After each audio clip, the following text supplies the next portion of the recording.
প্রথম কথা হচ্ছে যে টেক্সট বই পড়তে হবে। টেক্সট বই পড়ার পরে সেগুলোকে একটা জট ডাউন করে হোক, নোট তৈরি করে হোক, একটা ছোট জায়গায় আনতে হবে। ধরুন আমি পলিটিক্সে ইন্ডিয়ান পলিটির লক্ষ্মীকান্তের বলছি।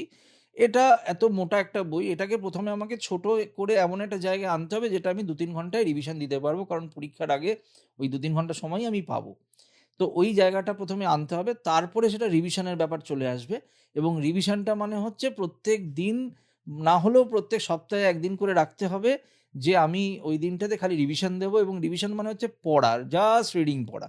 এই রিডিং পড়তে এটা আল্টিমেটলি আমার মুখস্থ হয়ে যাবে। আমরা দেখি আমাদের মা কাকিমারা অনেক সময় গীতা মুখস্থ বলে দিচ্ছে, কোনো সেই পাঁচালী-টাচালি মুখস্থ বলে দিচ্ছে। ওরা তো মুখস্থ করেনি কোনোদিন। একই জিনিস বারবার পড়ে ওদের মুখস্থ হয়ে গেছে।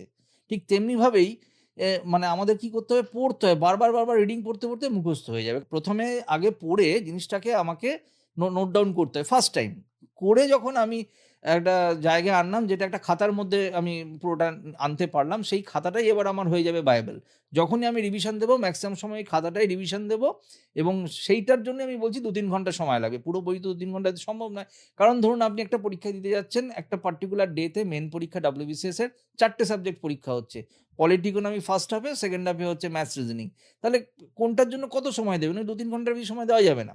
যার জন্য এই খাতাটাই বারবার পড়তে হবে। এইজন্যই আমি ওই ২-৩ ঘন্টার কথাটা বলেছি আরকি।